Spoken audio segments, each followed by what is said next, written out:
Welcome to Dog on the Plot and my 2024 end of summer plot tour.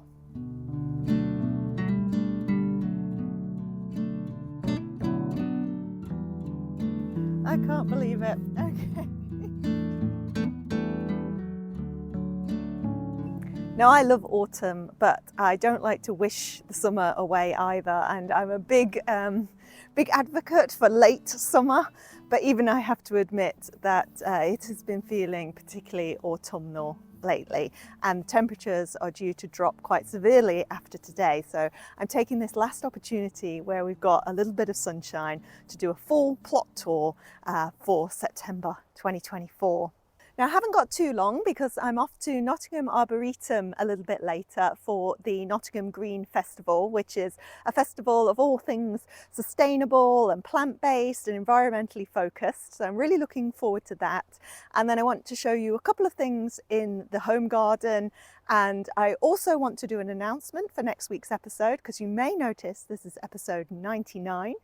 Which means we're coming up to the 100th episode next week. So I want to make an announcement about that. And very excitingly, we've got our 2024 tomato tasting results, such as they are. All will be explained later in the episode. But for now, let's get on with the plot tour. So we're going to start at the front of the plot, but before we get onto the beds, I have brought down a whole basket of books and a magazine to put in the community library.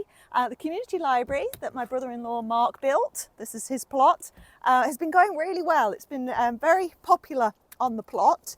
People have been adding things to them. So there's a magazine that I've read that can go in.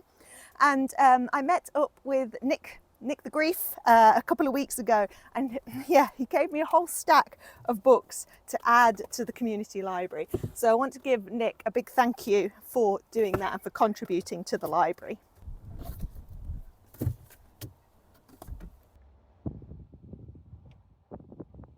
Okay, so now that my basket is empty, I'd also like to do some harvesting while we go around all the beds.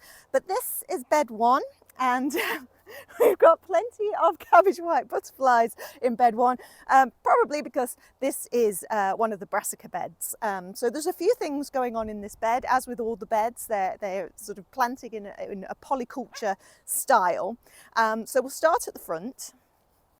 So at the very front of bed number one is the mallow that I put in that was kindly gifted to me as a root from one of my plot neighbours. I think this flower is absolutely stunning. I think it's beautiful, and I'm so pleased to have it on the plot. I hope it spreads.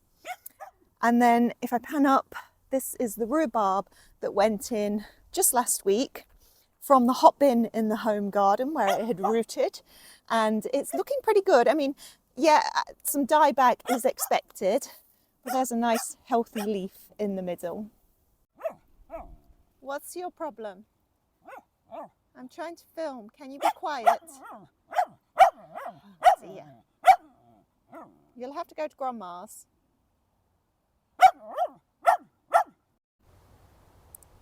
Banished. Okay, so the rhubarb is looking okay. Behind that are little ghost brassicas. They're still in their little produce bags to protect them from slugs and cabbage whites and anything else that might want to get their hands on them. They haven't quite filled out the bags yet, so I'm not taking them off, but they're all growing pretty strongly inside. But a brassica that would scoff at calling them strong is this Australian tree cabbage. I mean, what an absolute beast. Now, you did see the cabbage white floating around here a moment ago, and I have been checking the underside of the leaves, but so far all seems well. Now, it's not the only one in here, so this is also an Australian tree cabbage. This part is just a branch off of this one, I think. I mean, they really do become absolute beasts. The brassica in front, though, is one of the 9-star broccolis, and I'm so pleased with that. It's looking incredibly healthy. Yeah, I can't wait to see what that produces. And though the Australian tree cabbage is by far the star of this bed, the novelty of it is the bed, which is full of sweetcorn. You can see how windy it is on the plot today, and but I think most of the pollination on here has been done now. I've got the produce bags over the cobs as well to protect them from rodents. My hope is that they're all pollinated. You can see perhaps just inside that the tassels have gone brown, and I've harvested a few, and I think I might get one more for dinner tonight. Let's have a little look. So I'm just going to have a sneak peek inside before I take it off. Let's have a look. Oh, there's a little earwiggy thing. Okay. Oh, yes, they look big kernels of corn. Oh, a little bit sparse. Let's do the test with the fingernail. Oh, yeah, definitely milky. Okay, here we go. Okay, there we are. Oh, they are big kernels, but yeah, a little bit sparse. Let's get all of that off now. Ooh, there's that bug again. Okay, I think we might need another one of these to actually have a full meal. So, you know, okay, but not brilliant. Let's try another. Ah, no, same deal. Same deal. Shall I leave it a bit longer? I don't think there's any point leaving them longer because, oh, it's a really fat one. I mean, the kernels that are on there are ready. Oh, that one's not too bad. It's got more towards the bottom. That'll do, pig. Now, bed one isn't complete without looking at the arch, and although this arch is not the arch of my dreams, it's actually doing okay. It's amazing how big the tromboncinos have got. They tend to like to go vertically, but this one has gone all the way up to here from over here, so it's kind of gone on a diagonal path. The wind is demonstrating that my structure here, although very makeshift, is fairly sturdy. It's withstanding this wind. And there's something really exciting I want to show you on here, and that's that we have beans. We actually have some beans. Now, what these beans are, I have no idea. Look at them, they're even dangling down from the top. They have got a white flower, so the white and yellow flower there, and then a pink flower as well. So I think there are perhaps two varieties in here. There may be Greek Gigante because that's what's growing in the home garden, and that has a similar flower. They are runner beans or Greek Gigante beans and not French beans, although it was French beans that I thought I put in here because they're flat pods. But yeah, I am so happy that I will be getting some beans after the disaster at the back of the plot, which we will look at in a little moment. But it's not just beans on here, because what we also have on here is tromboncinos. And so, I mean, I think there's kind of too many to count. So there's 1, 2, 3, where are the other ones? 4. That's not too many to count. Little ones as well, 5. Any down here? They do hide. Oh my goodness, there's so many more beans down here as well. Wow, look at that one. Yeah, there's lots of tromboncinos that are growing anyway. So it's going to be a poor squash year. I mean, that's just, it is what it is. Oh, there's another one back there. But, oh, and more beans. There's beans growing there. It's all kind of higgledy-piggledy, all growing around each other. Yeah, so it's going to be a poor squash year, but we have got tromboncinos. There's tromboncinos this side. There's also tromboncinos this side, but all the other, oh, my thing's broke. Here I am talking about the sturdiness, but yeah, maybe we can tie that bit together again, keep this going a bit longer. But this is the other tromboncino, lots of them on here as well. One there. Oh, that's a good size one. Oh, that's a perfect one for picking. So yeah, happy with that. But I don't think there are any other squash that survived along here. We do still have a snake bean. It's kind of gone in with everything else up here, so it is kind of still going, but the snake bean on the other side is a lot more impressive. So let's head to bed 2. So bed 2, at least the front half of bed 2, is dominated by tree spinach. I don't mind, I do love it, I like to eat it, I like the way it looks. I planted none of this. This is all self-seeded, and I think it's marvellous. But if you didn't quite want this much tree spinach, you would have to be careful. Along the front here, the cosmos is trying to flower. I've got a couple of flowers, but there are buds coming. So I am hopeful before the season ends, we will have some cosmos at the front here, so some autumn colour. There are other things flowering though. The antirrhinums are flowering there. I've got some euphorbia that's come up and some calendula. So it's not as colourful as it has been in previous years with all the cosmos that I've had in previous years. But nevertheless, I'm happy to have the tree spinach. Now in here, we also have the courgette that was lifted from my cousin's garden and transplanted into this spot. It's being slightly swamped by the tree spinach, but there is, where is it? Yep, there is a little Denizza courgette in there, so that's good. And then all of this up here is the Cape gooseberry, the physalis.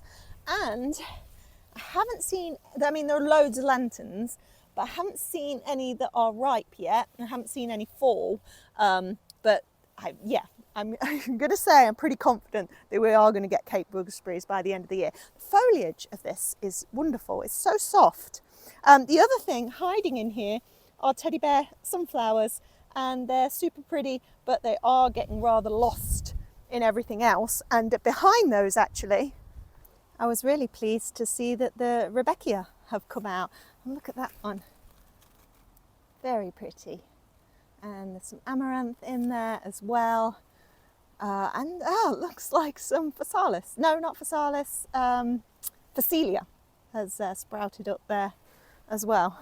But yeah, from the other side, you can see it's just a wall of foliage.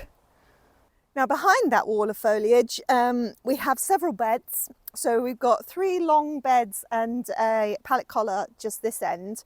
And these are all beetroot, spinach, chard, radish along here, and then lettuce in the smaller bed there. And I have to say, I mean, these were the final beds to go in. And they've done magnificently. I'm really, really chuffed with them.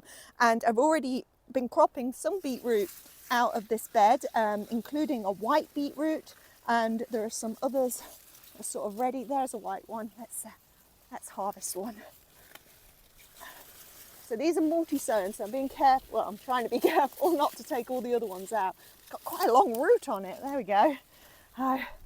So there's a little white beetroot, and they're really delicious. They're not as earthy as the regular red beetroots, so quite pleased with those. I think one of the displaced a worm when I was doing that. There you go, back you go. Only one of the spinach is bolted so far, and I have had that cover over these as well. Not really to protect these from anything, except the fox, who, as you might know, has been enjoying coming into this bed and disturbing everything. Talking about bolting though, one of these lettuce has bolted, so I am going to harvest that one.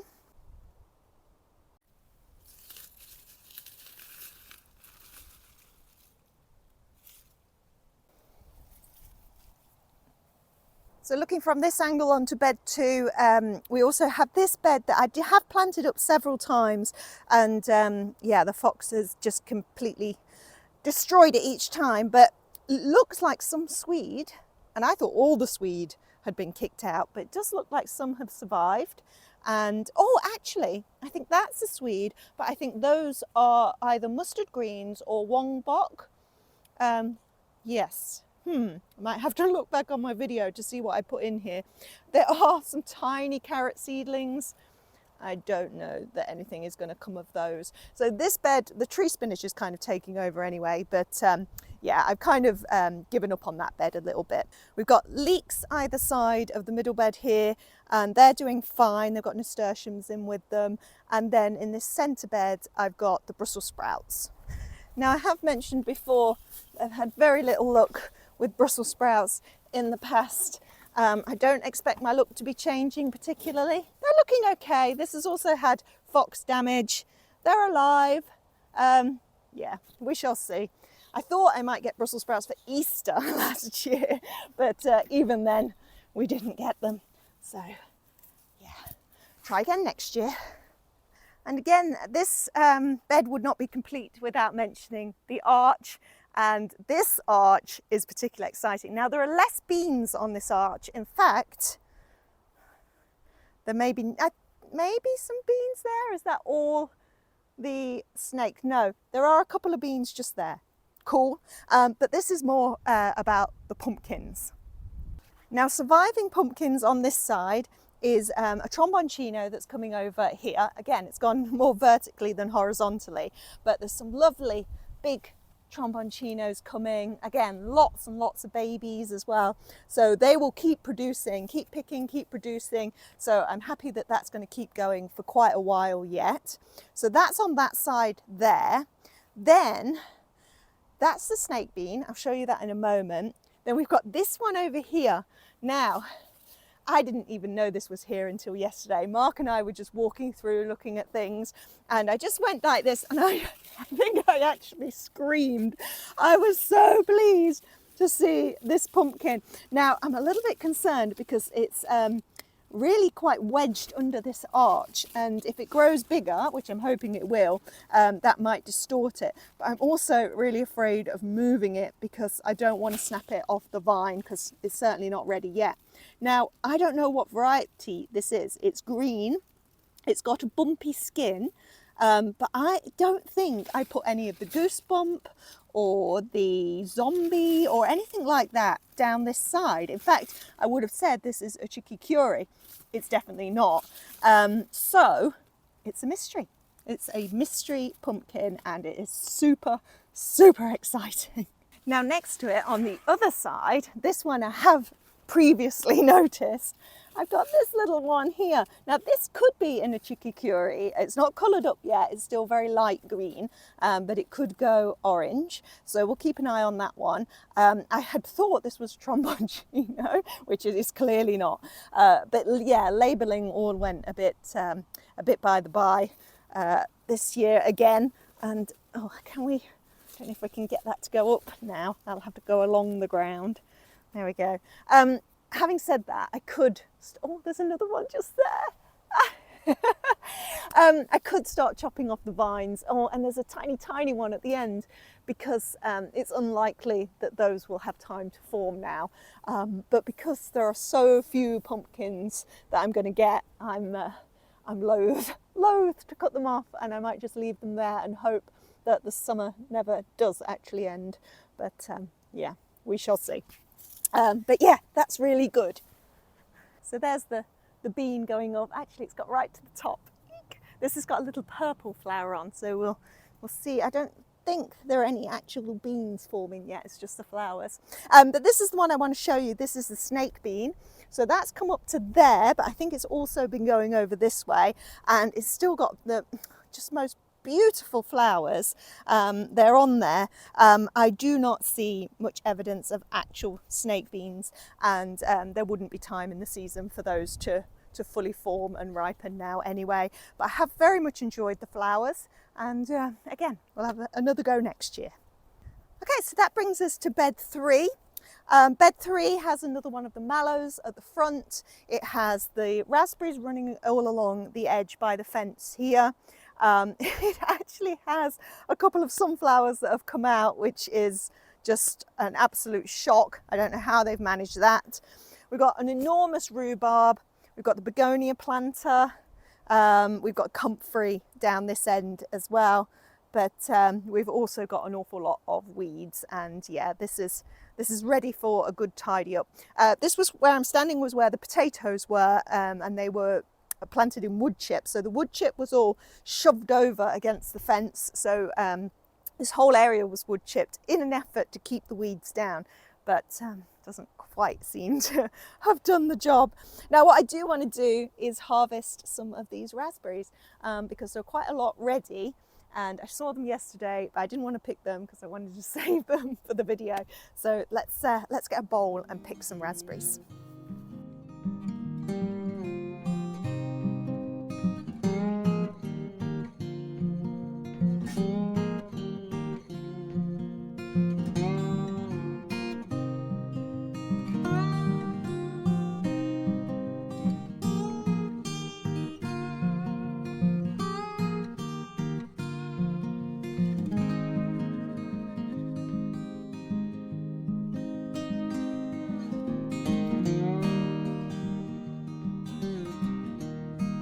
So the final thing to show you for the third bed is this tomatillo bed.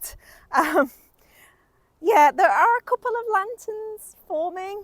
I don't know that we're going to get any tomatillos at this point in the year. There's a little bit of borage in there though, and I put some, I think it was seed given to me from one of my plot neighbours, and I think it's American spinach or something, but it's a perennial spinach, and that's growing between the tomatillos okay. So it's another bed that needs a bit of a weed. Well, the whole plot needs a weed. Now this is bed 4, and it's predominantly tomatoes. So there are 4 pallet collars here, all with tomatoes in, and then 2 beds in between, which have been very poorly performing. So one has patty pans in, and there's a couple of spinach, and there's some onions. There's onions in here too. I think those were spinach that have been eaten, and so many other things that I put in this bed have been eaten. I don't know quite why these 2 beds in particular attracted so many things that wanted to eat stuff, but they have. The onions have been a real disappointment. There's like one that looks half decent, which, yeah, onions have not been good for me this year. But something is quite exciting in the patty pan bed. So down here in this little produce bag is a patty pan that I noticed a couple of weeks ago. Where's the knot? There it is. And I thought, oh, it's not quite ready yet. I'm not even sure if it's quite ready now, but I'm loath to leave it any longer because I'm sure it's going to get eaten. So yeah, I'm going to harvest. I think it might be my first ever patty pan. My first ever patty pan that's actually edible. Okay, here we go.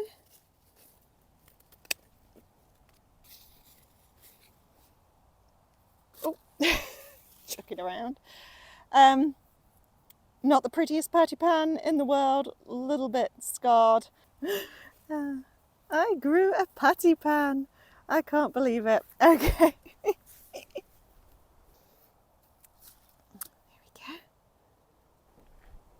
You can come out if you're going to be good. Are you going to bark? Yes? No? Come on then.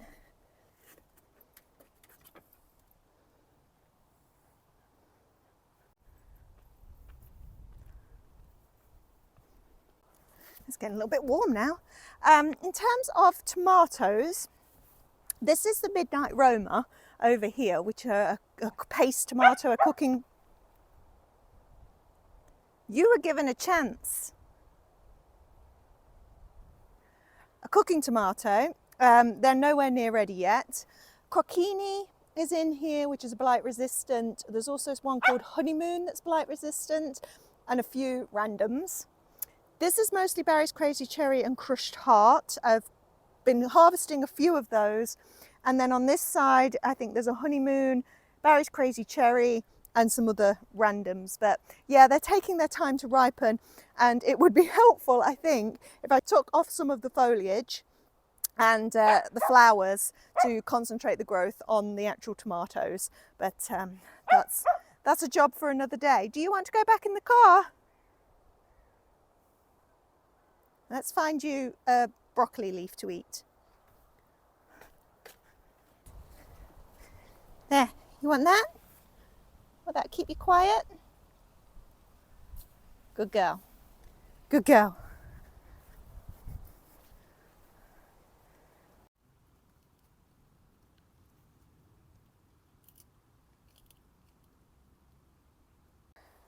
So here we have the 4 pallet collar beds. This is bed 4, and behind it, I think we were calling it like the perennial bed. It's kind of the messy, anything goes bed. We've got the josterberry in there, the saskatoon, there's a currant, there's a gooseberry, there's a lot of weeds, there's a horseradish. The Tortentine kale has really recovered from being pigeoned earlier in the year. This rhubarb's looking fantastic. That was one that was transplanted as part of a root from another plot. But the 4 beds are mostly courgettes, amaranth and chives. I put over the back, and the chivers are doing fine. There's also a lot of grass in here.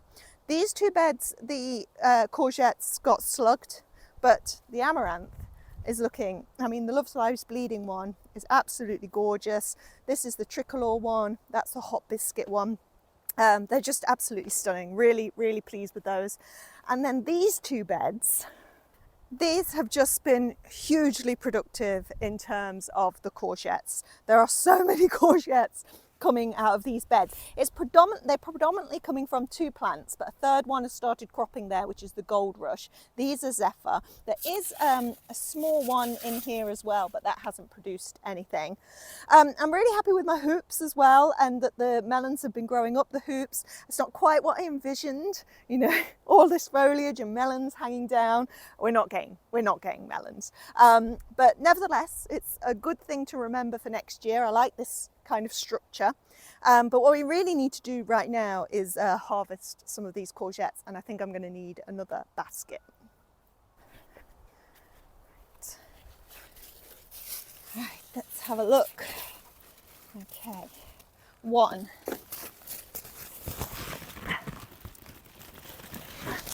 2, oh dear, that was in there. Oh, 3, oh, and a baby one. Oh well. 3, okay. Oh my goodness, look at that one. It's not like I have been leaving these. I've been harvesting them. I harvested one last night. Oh gosh, oh, that one broke the end. 4, 5, oh dear, 6. Is that all the ones on that plant? Yeah, okay. So this side, this might be one I harvested the other day. Actually, yeah, this one is really slowing down. Okay, that's not so bad then. What about the Gold Rush? There's one. Okay, any that I've missed? Because I did that thing the other day where you miss one and suddenly it's absolutely enormous. No, I think that might be it. Oh dear, 7 courgettes. Now, if you're beginning to think this is the longest plot tour in history, this is a quick one. So this is bed 6, and this was supposed to be the pumpkin patch. Now, the pumpkins are growing. They've definitely put on some growth. There are even signs of little pumpkins. Yeah, we're not getting any pumpkins from these by the end of the season, but they can act as ground cover for now. Likewise, we're getting no beans from back here either. If you follow my channel, you will know that all of the beans, and this had beans planted all around it, they were completely slugged. The nasturtiums, on the other hand, have continued to grow and look pretty beautiful, but I need to take the structure down, so add that to the to-do list. Otherwise, weeds. But if the pumpkin bed has been a disappointment, then it's kind of made up for by the brassica bed. These have grown so well since when I first started planting and everything got slugged. And actually I was thinking yesterday as I was taking some of the produce bags off the smaller ones, I've got quite a nice succession going here. Because so many got eaten by slugs, I was continually like replacing them with more brassicas. So some are like almost full-size plants like the cavalo nero, and others are still really small, and as they go these will come up. So in the end it kind of worked out. There's a row of beetroot in here as well. There has still been slug damage, but not caterpillar damage so far. And then of course we've got the gem corn behind me as well, and some kohlrabi. Keep coming along here and giving them a shake. I think they're fine in today's windy weather though. Now I do have one thing to harvest in here, which means I have to do this, which is not ideal. Could have done with a taller brassica cage if I'm honest, but we've got what I think is a green sprouting broccoli. So I'm going to take, I think, where shall I take it to? Oh, let's take it to there. There we go, because then there's 2 tender stems coming off of it. But I think what you do is take off the main head and then that's what generates all the side growth for the tender stem broccoli. But actually, let's get some cavalo nero while we're in here too. This, I mean, it's pristine. It's pristine. Can't believe it. Amazing. I love cavalo nero. In fact, let's get some for Mom as well. She loves it.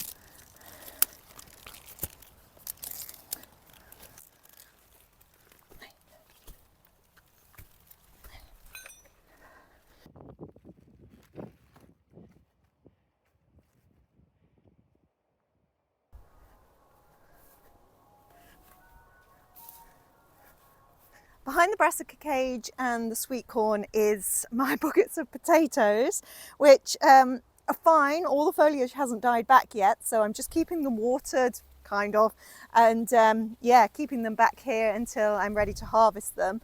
The cardoons have gone over. I've got 3 Jerusalem artichoke plants, maybe 4, and but I mean, we've got loads of those in the home garden. But yeah, I kind of forget about these because they're behind the cage and the sweet corn. But yeah, the grass has got really long here. The whole plot needs trimming. I mean, clearly it does. Okay, so that brings us to the final bed, bed 9, which is the fruit tree guild. We've got 3 fruit trees, the pear, 2 apples, and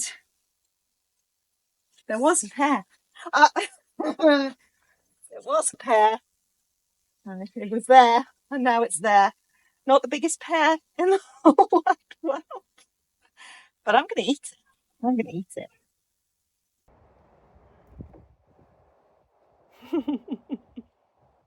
Other things in here include strawberries, there are some herbs, there's comfrey, there's a random buddleia, there's even some asparagus fern coming up throughout here. I did put a lot of asparagus that I grew from seed that I just had and needed somewhere to put, and I put it in here, which is kind of the worst place for it, but nevertheless it's in here and it seems to be growing. And I have my grapevine up here as well, which looks pretty healthy. There are currants in here as well. This one looks okay, that one not so great, and a not so great rhubarb that has been continually like trodden on and had stuff piled on it. So if that survives, it'll be a miracle. But yeah, it, like everything else, just needs a weed. So the very last part of the plot to show you is the greenhouse. And the greenhouse is doing pretty well. I mean, it still only has 6 panes of glass in it, but it seems to have offered a little bit of protection to the tomatoes in here, and these are ripening just a little bit faster than the ones out in the beds, but of course not as fast as the ones in the home greenhouse, which is, well, it's not fully glazed, but it's got a lot more glass in it than this one. Okay, well, that's our end of summer plot tour for 2024.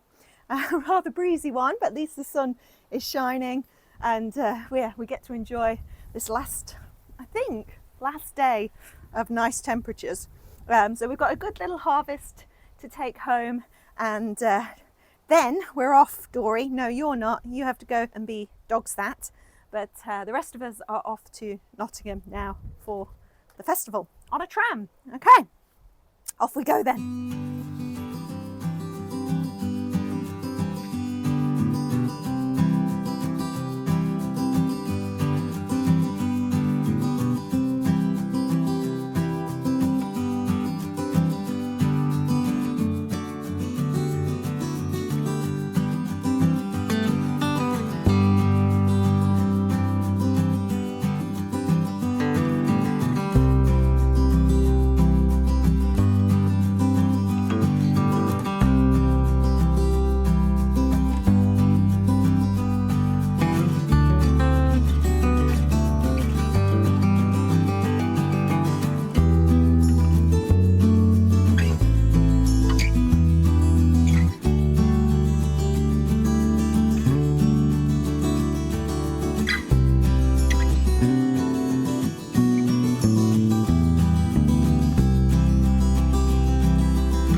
Oh my.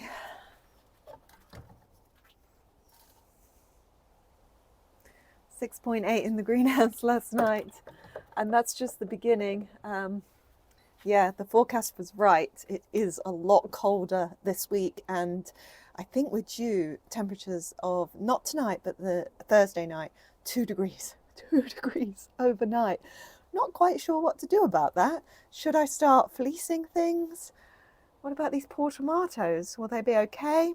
Am I going to lose all the basil? Who knows? It seems a bit early to have temperatures that low. I think it is just a little cold snap, and then things will rise a little more again. But as I was saying at the beginning of the episode, definitely feels more autumnal now. Even the jumpers are back out. But oh, here's a little bit of sun, and there's still lots going on in the garden, and a couple of things that I want to show you. But the tour took quite a long time, so I am going to speed us up into the tomato tasting results. So one of the things that I want to show you in the home garden is this scented pelargonium. I got it from the Nottingham Green Festival. There were plants for sale, and I couldn't resist this one because I am building up a little collection of scented pelargoniums. And this one is eucalyptus, and oh my goodness, it is so strong. It really smells like toothpaste. It's good. I like it. I wonder what kind of tea it'll make. It might be too strong. It'll be good for colds, I should think. So that I want to pot up, and these will need to be protected over winter. So all my scented pelargoniums I'm going to repot and take indoors for winter. So the tomatoes in here are now looking quite sparse. I've topped them all. I've stripped back loads of the foliage. It really is about ripening now, and I've been happy with the yield that I've got from the greenhouse this year, actually. Being that we've had the summer that we've had, it's been incredibly cold. I have definitely had more tomatoes than I did last year when I massively abused my tomatoes. So I think I'm learning. I think I'm doing better, and yeah, and there have been such great varieties this year as well. But we'll get to that in a moment. I did just want to mention the chilies, because so many of these are ripening now. So this one is the Chinese 5 spice, is that right? 5 colour. 5 spice is the spice. Chinese 5 colour, and it's actually getting different colours now. So we've got the purple, there's orange, there's yellow, there's red down there, another little red one there. And but loads of red chilies coming now, especially in here. There are tons to be picked, and I do need to pick them and decide what I'm going to do with them. I would like to make some kind of fermented chili sauce, so maybe in an upcoming episode. So I just wanted to briefly pause at the dahlia and herb bed because we have had some flowering. So the Mingus Alex has flowered again, as has the Totally Tangerine, which is lovely. And I've got a new addition to this bed, which is an hibiscus, and that flowered earlier in the week. It's just going a little bit over now, but it looked absolutely stunning at the beginning of the week. So I just wanted to share that with you. But there are a couple more things as we head down to the secret garden where we'll do the tomato taste test results. So as we come down the garden, I showed you gladioli last week. They're continuing to bud and just come into flower. Really lovely. And down the veg patch. There we go. Had a couple of apples off the tree now. Here are the beans in the home garden. There we go, they're growing, and you can see that that is the white and yellow flower. I think is the same as the ones on the plot. And if we continue down, the corn continues to grow. I'm getting less confident that we're going to get baby corn now. But the thing I want to show you is behind the baby corn. Now you might recall that in this bed I planted 2 very late sown cucumber plants. They were gherkin cucumbers, they're called goblin, and I kind of put them in and crossed my fingers. They had cloches on them, so they were a little bit protected, but I'm really pleased to say we have cucumbers. So this is the first time I've ever grown outdoor cucumbers. That's the biggest.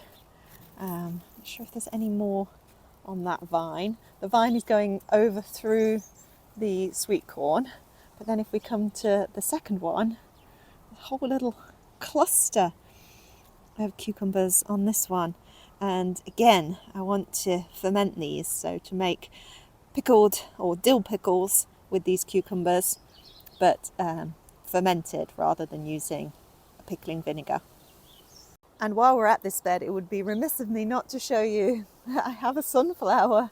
And this again went very late into this bed. It was actually growing out of a pot with chilies in, and I whipped it out the pot and put it into the bed. Didn't really expect it to do much, expected it to die, but it hasn't. It lived and it's flowered.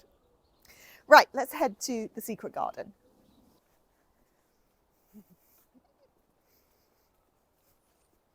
So I'm pleased to report that the secret garden is still fairly tidy. I haven't dumped a load more stuff down here since we did the transformation, but I have actually moved some stuff to the plot, stuff that's more suitable for down there. There's still things that need to be get rid of in the council bin, the ivy and stuff, but yeah, it's actually turned out to be a space that I really do want to be in. It's great because it's not overlooked at all. It really is a secret garden. So I thought, what better place to come and do our tomato taste test results. Now, I keep teasing this, don't I? But before we get to that, I did want to make this announcement about next week's episode. It will be the 100th episode, and I have never done a Q&A before. So I think it should be my first Q&A episode. So if you have any questions that you want answered, questions about the secret garden, about the home garden, about the food forest front garden, anything about the allotment plot, anything kitchen related and the sorts of stuff that I ferment or bake, please put those questions below and I will be answering them in next week's episode. I'll also put a community post up and something on Instagram, so there'll be plenty of places where you can put your questions, and yeah, we'll move around my different growing spaces and answer the questions next week. The other thing I just wanted to mention as well was just say a congratulations to everybody who took part in the hashtag August Eating. I had a successful August Eating this year, absolutely no shopping during August, no food shopping anyway. I clearly bought plants, but I think I did my first shop about the 5th of September or something like that. And actually, I still even then tried to only buy what I really needed, things that I'd ran out of and missed, rather than just buying for the sake of it. It is a really good practice to kind of get into. It's a nice little challenge, and it resets, I think, some of our thoughts around the consumption of food, which obviously us who grow our own are very interested in anyway. So congrats to all of those who took part this year, and I hope you'll join me again next year for hashtag August Eating. Right, tomatoes. Now, I've got my tomatoes out here, but we're not actually going to do the taste test together because I already conducted it with a panel of, I was going to say connoisseurs. No, it was the family. So we had a bit of a tomato taste test party. It did descend a little bit into chaos because we decided to couple our tomato taste testing with drinking Prosecco. So it was like, taste a tomato, have a Prosecco palate cleanser, taste the next tomato. This is not advisable. So yeah, maybe things that are a little bit further down the list, we tended to get a little, well, I don't know, a little bit more generous or a little bit more harsh. But we do have an order that the tomatoes are in. We taste tested 16 varieties of tomato. A couple of those came from my cousin's greenhouse as well, so they weren't all my tomatoes. There were some missing, so Black Beauty didn't make it, although there were some ripe. I just, because they're black, you don't realise they're ripe. So we didn't taste test that one, and we didn't taste test Midnight Roma, because that's not ready yet, or the honeymoon, because I haven't found any ripe of those yet. But I think everything else that I've grown got taste tested. Okay, I'm going to reveal these in reverse order, and they kind of split into three sections of the ones we really didn't like, the fine, and then the ones that we thought were particularly good. So let's start with those right at the bottom of the list. And I'm really, really sorry to say that black strawberry was the loser in our tomato taste test. It only got 8 out of 25. It was 12th of the batch, And let me just find one. So that is, I mean, it is a beautiful tomato. It is so pretty. And the thing about this black strawberry is hugely prolific. Big trusses of tomatoes on that one. There was, Dorie, there was. And let's have a quick taste now, actually. I mean, because it looks beautiful inside as well. It's a lovely, rich colour inside. Let's just have a little taste.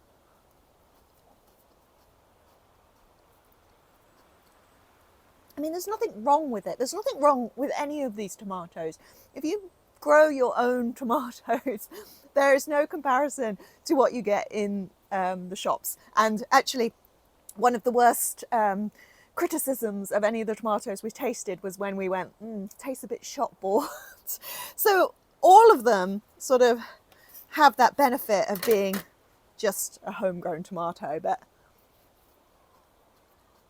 I mean, it's a little bit acidic, it's a little bit watery, but you know what? I think I'm going to grow it again, which seems like a really quite bizarre thing to say, but it was just so prolific, and I think it will make a great tomato for sauce as well anyway.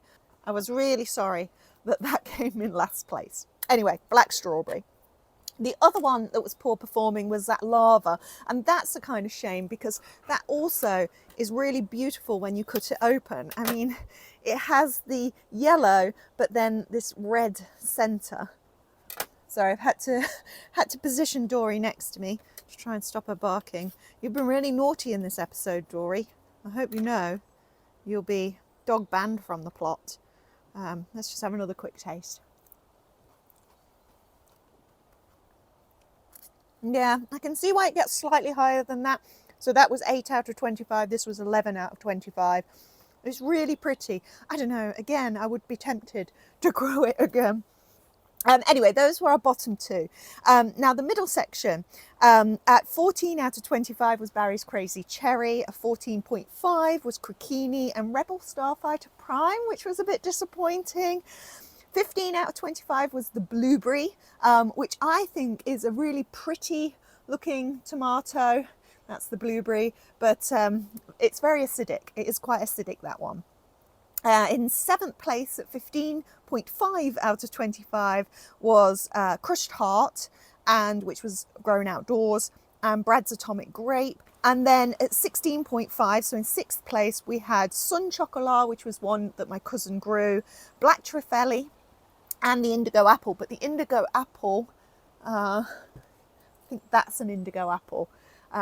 Yeah, really very pretty tomato, and quite good size, so I may grow those again. So time for our top 5. In 5th place with 19 out of 25 was Garnet, and I actually thought this would come even higher. It is a really, really tasty little cherry tomato. I mean, there's no comparison actually to those two that were at the bottom. So much flavour. But just pipping that at 19.5 out of 25, 4th place was Pork Chop. Was not prolific though. Very few fruits on those plants. 3rd place was Sun Gold. So as you know, my Sun Gold, I think is that one, there we go, which is clearly not a Sun Gold because it was saved seed. But my cousin did have a proper Sun Gold, and that came in at 3rd place with 20 out of 25. My cousin seems to think that that would have got 1st place had it been warm out of the greenhouse, but it wasn't. So it was pipped in 2nd place with 20.5 out of 25 by Alice's Dream. Now, I think we all knew that this one was going to be pretty high. There's an Alice's Dream. It's just an absolutely stunning tomato. So beautiful. Such a rich orange colour with the brown shoulders.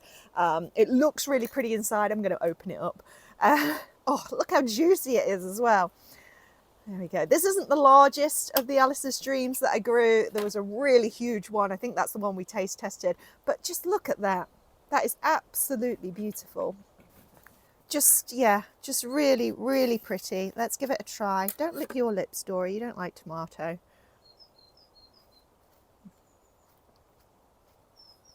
I think the thing about the Alice's Dream, it's such a round tasting tomato. Is that the right way to say it?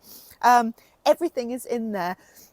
I don't know about, is it one of the ones that they say about tropical flavours and things like that? I don't have a very nuanced palate, I must say, but that's a yummy tomato. It was pretty good in terms of performance, number of fruits. Yeah, and of course the size of the fruits kind of makes up for the fact that you don't get huge amounts of them. But absolutely will grow Alice's dream again. And that leads us to number one. So you may have guessed, if you've been following along, what number one is. And let's see if I can find one in here. Yeah, there's one. It is honeycomb. So honeycomb is an F1. And it was the replacement for sun gold this year for me. But then I ended up growing some sun gold anyway. I wanted to taste, keep me careful. I wanted to taste test honeycomb against sun gold to see which would be the better, but they are both F1, so it doesn't really matter. But here we go. It's so good. It's so good. Oh, it's really delicious. That, you know, even with my poor palate, that tastes tropical. Sweet. It's sweet, but it's not just sweet like sun gold is. It's sweet with this, like, yeah, depth of flavour. Really, really delicious. Absolutely will grow again. Now, having said that, I mentioned Nick earlier in the episode giving the books for the community library, but he also gave me some seeds for the community library, but also some seeds for me. And some of those are replacement sun golds that aren't F1. So I think next year I'll be growing sun gold as the kind of baseline, honeycomb, and these other two, which may rival then the honeycomb. But I mean, look at it. What a super year for tomatoes. I'm so pleased. Yeah. And now I need to do something with all of them. And I would really like to can some of these. I mean, the Midnight Roma, which aren't ready yet, were supposed to be the ones that were for cooking. They're the paste tomato. But I've got far too many here just to eat fresh before they go over. So yeah, I'm going to have to get imaginative with what I'm going to do with these. Any suggestions that you have, do put them below. I'd also be really interested to know which your top tomato was for this year, and if you have any recommendations for me to grow next year. I've been hearing a lot of good things about Sartre Alois, is it Dr. White or something like that? I think Ali, oh, in fact, Ali has already sent me seed for that. Ali at the Right Pear Plot has sent me some tomato seeds for next year as well. It's funny, isn't it? You just finished the tomatoes for this year and you're already excited about the ones for next year. And indeed, I've started saving seed from these in readiness for next year and for giving to other people as well. Thank you for joining me this week. Plot tour, little trip out to Nottingham, and our tomato taste testing results. Don't forget the Q&A for next week, and I will catch you then.